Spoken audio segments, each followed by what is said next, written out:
Muhammad's wives are called the mothers of believers. Interestingly, Muhammad was originally called the father of believers in the Quran. But you can read today's Quran until your brain turns into hummus, and you'll never find a verse that calls Muhammad the father of believers. Why did Muslims disown Muhammad as their father? Let's find out.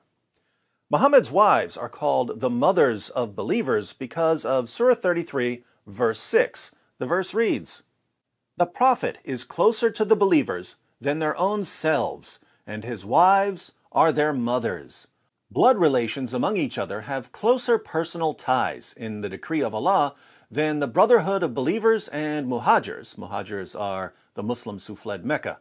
Nevertheless, do ye what is just to your closest friends. Such is the writing of the decree of Allah. So, Muhammad's wives are the mothers of believers. Hey, what's this? It looks like there's a footnote. I wonder what sort of valuable information we'll find in said footnote. Here it is. In spiritual relationships, the Prophet is entitled to more respect and consideration than blood relations. The believers should follow him rather than their fathers or mothers or brothers, where there is conflict of duties.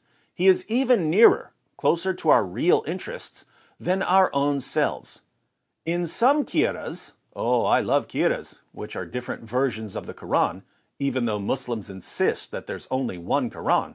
In some qiras, like that of Ubay ibn Ka'b, occur also the words, "and he is a father of them," which imply his spiritual relationship and connection with the words, "and his wives are their mothers." Thus, his spiritual fatherhood would be contrasted pointedly with the repudiation of the vulgar superstition of calling anyone like Zayd ibn Haritha by the appellation Zayd ibn Muhammad, Quran 33:40.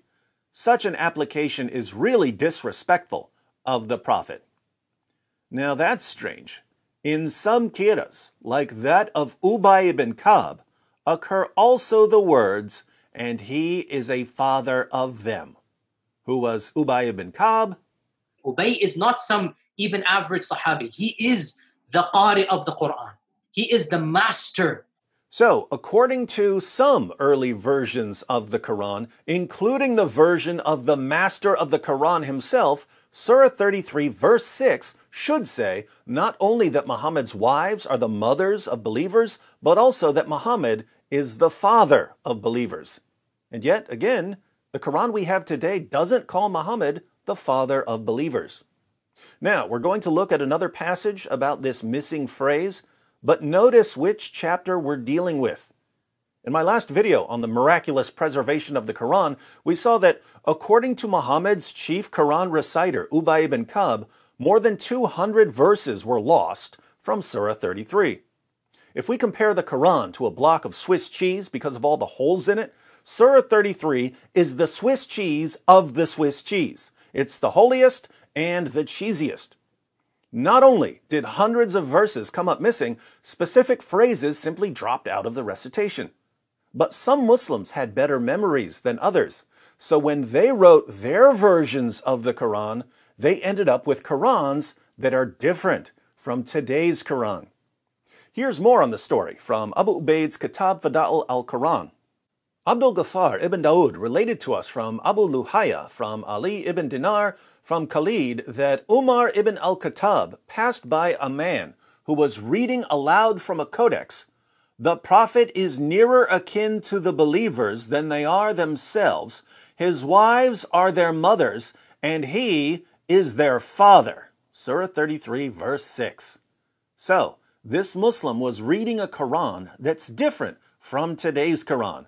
As we're about to see, he was reading from Ubay ibn Ka'b's version of the Quran. Said Umar, "Separate not from me till we find Ubay ibn Ka'b." Umar had to get to the bottom of this. When they came to Ubay ibn Ka'b, he said, "O Ubay, may we not hear how you recite this verse?" Said Ubay, "It was among the things that dropped out." More than 200 verses were lost from this chapter. Ubay says that the phrase, "and he is their father," was among the things that were lost from the standard Muslim recitation. Said Umar, "And why were you away from it then?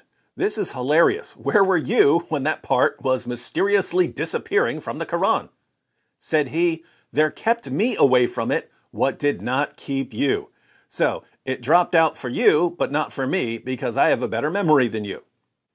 Now, if the phrase, "and he is their father," dropped out of the Quran version that Umar used, but it was still in Ubay's Quran, were there different versions of the Quran?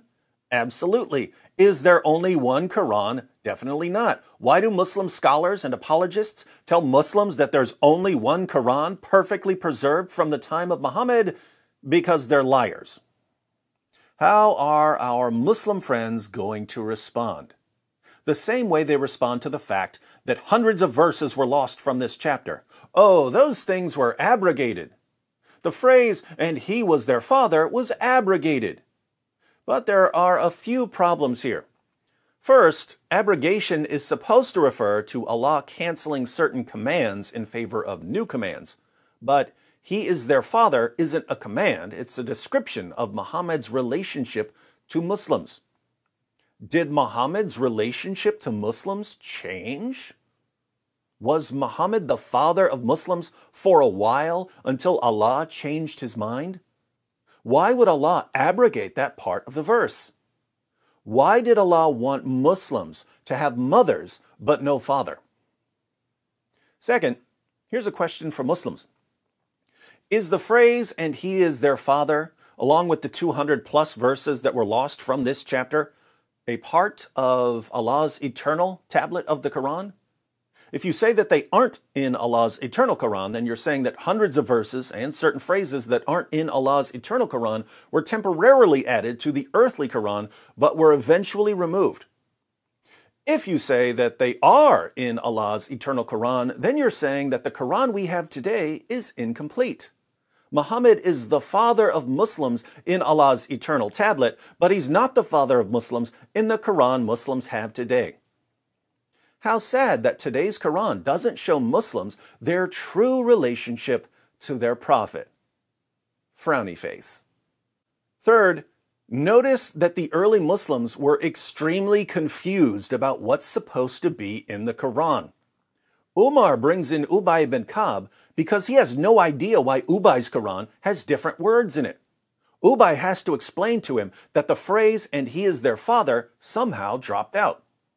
Umar and the other Muslims around him don't seem to remember the original version. But if so many Muslims were memorizing the Quran, wouldn't they remember the original wording? And wouldn't they remember when part of it was abrogated? This destroys the Muslim myth that the collective memory of the Muslim community can somehow guarantee the perfect preservation of the Quran. Muslims didn't come close to preserving the Quran accurately until they started writing it down and burning variants, and even then, they didn't do a very good job. So, once again, Muslim sources obliterate a Muslim myth. But instead of getting mad at their scholars and apologists for lying to them, Muslims will get mad at me for exposing the lie. What kind of religion causes people to love lies and hate the truth? A false religion. For more videos proving that the standard Muslim narrative of the Quran has more holes than a Tetley tea bag, check out this playlist, which begins with the comedic genius and radiant personalities of David Wood and Nabil Qureshi. This is not a joke, brothers and sisters.